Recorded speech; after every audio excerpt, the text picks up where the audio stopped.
ॐ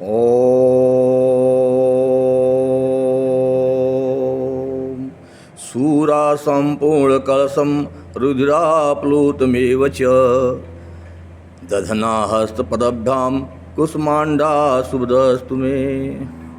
आज नवरात्रि का चौथा दिन, जो माँ कुष्मांडा के रूप में जाना जाता है, अपनी मंद हंसी के द्वारा अंड यानी ब्रह्मांड को उत्पन्न करने वाली माता देवी कुष्मांडा हैं।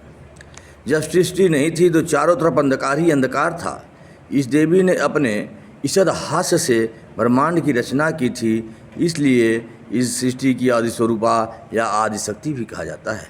इस देवी की 8 भुजाएं हैं, इसलिए अष्टभुजा कहलाई। इनके 7 हाथों में क्रमशः कमंडल, धनुष, बाण, कमल पुष्प, अमृतपूर्ण कलश, चक्र तथा गदा है। 8वें हाथ में माता के सभी सिद्धियां और निधियों को देने वाली जपमाला है। और इस देवी का वाहन सिंह है। इन्हें कुम्हड़े की बलि जो है प्रिय है। संस्कृत में कुम्हड़े को कुष्मांडा कहते हैं, इसलिए इस देवी को कुष्मांडा, इस देवी का वास सूर्यमंडल के भीतर लोक में है। सूर्यलोक में रहने की शक्ति क्षमता केवल इन्हीं में है, इसलिए इनके शरीर की कांति और प्रभा सूर्य की भांति ही देदीप्यमान है। इनके ही तेज से 2 दिशाएं आलोकित होती हैं। ब्रह्मांड की सभी वस्तुएं और प्राणियों में इन्हीं का तेज व्याप्त है।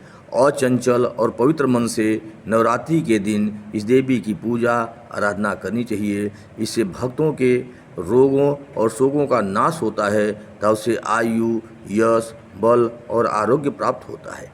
ये देवी जो है अत्यल्प सेवा और भक्ति से ही प्रसन्न होकर आशीर्वाद देती हैं। सच्चे मन से पूजा करने वाले को सुगमता से परम पद प्राप्त होता है। विधि विधान से पूजा करने पर भक्त को कम समय में ही कृपा का सूक्ष्म भाव अनुभव होने लगता है। ये देवी आधियों व्याधियों से मुक्त करती हैं, उसे सुख समृद्धि और उन्नति प्रदान करती हैं। अंततः इस देवी की उपासना में भक्तों का सदैव तत्पर रहना चाहिए।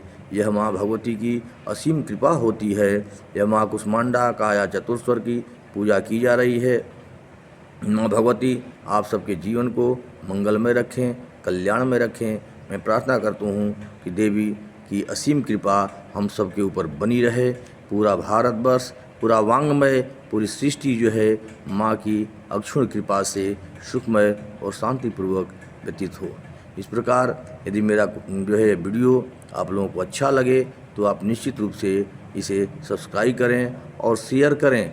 लाइक करते हुए कमेंट जरूर करें। कमेंट करने से जो है पता चलता है कि हमें क्या करना चाहिए। इसलिए कि व्यक्ति के अंदर, हर व्यक्ति के अंदर कुछ न कुछ गुण अवगुण होते हैं। यदि कहीं कमियां दृष्टिगोचर होती हैं तो आप ज़रूर बताएं और साथ ही साथ अपना सुझाव भी दें। जय माता दी।